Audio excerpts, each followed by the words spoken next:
रुद्राभिषेक करते हुए जब वीडियो मैंने डाला तो तमाम लोग, जिसमें खासतौर पर मुस्लिम समाज और कुछ क्रिश्चियन समाज के लोग थे, उन्होंने ये सवाल पूछा कि आपने शिवलिंग पर इतना दूध बर्बाद क्यों कर दिया? इससे बेहतर होता कि आप इसे गरीबों को दान कर देते। चलिए, इनका तो ठीक था, लेकिन मुझे हैरानी तब हुई जब हिंदू वर्ग के तमाम लोगों ने कहा कि खासतौर पर नई पीढ़ी के लड़कों ने कि सर आपको ये नहीं करना चाहिए था, इससे काफी बर्बादी होती है, गरीबों को आपको दान कर देना चाहिए था। कई फिल्मों में भी ये दिखाया गया, कई सारे कलाकारों ने भी पहले कहा है, तो मुझे लगा कि आज स्पष्टीकरण देना चाहिए। वैज्ञानिक दृष्टिकोण से और धार्मिक दृष्टिकोण से मैं बात रखूं, उससे पहले एक दो सवाल मैं आप लोगों से पूछना चाहूंगा। आपसे कभी किसी ने पूछा कि आप अपने बच्चों पर या माता पिता पर कितना पैसा खर्च करते हैं और क्यों खर्च करते हैं? नहीं पूछा ना। तो भगवान शिव हमारे आराध्य हैं, अपनी कमाई का अगर कोई हिस्सा उन पर खर्च कर रहे हैं तो आप सवाल पूछने वाले कौन होते हैं? और ये जो गरीबों वाले ज्ञान वाली बात है ना, ये आपको मजार पर चादर चढ़ाते वक्त नहीं आती, या चर्च में जो मोमबत्ती लगाते हैं, आप कभी आपने सोचा कि वो मोमबत्ती किसी गरीब की झोपड़ी में लगाकर उसको रोशन कर दें? नहीं ना।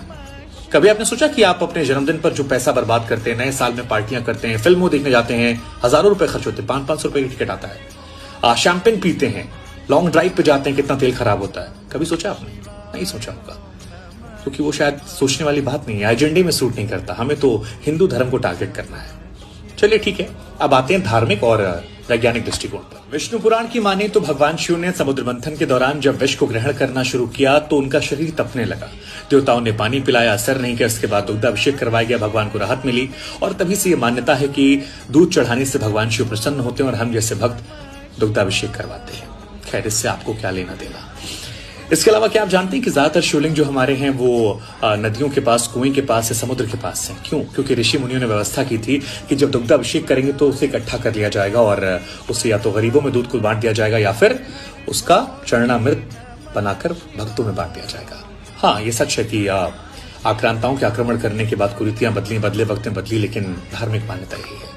वैज्ञानिक दृष्टिकोण से क्या आप जानते हैं कि ज्यादातर शिवलिंग वहां पर है, खासतौर पर ज्योतिर्लिंग, जहां रेडियो एक्टिव एलिमेंट निकलते हैं और दूध, धतूरा या बेलपत्र चढ़ाने से उन्हें वो सोख लेते हैं। आपको नहीं पता होगा। खैर, एक और बात बता दूं आपको मैं कि हिंदुस्तान वो देश है जो कृषि प्रधान देश है, यहाँ पर कभी भी खाने पीने या दूध के सामान की कमी नहीं थी। क्या जाने वो लोग जो अरब में रहते थे, जहां पानी भी नहीं मिलता। हिंदुस्तान की बात अलग थी, ये चीजें अवेलेबल थी। खैर, आपसे गुजारिश इतनी है कि इस वीडियो को शेयर कीजिएगा ताकि नई पीढ़ी को पता लगे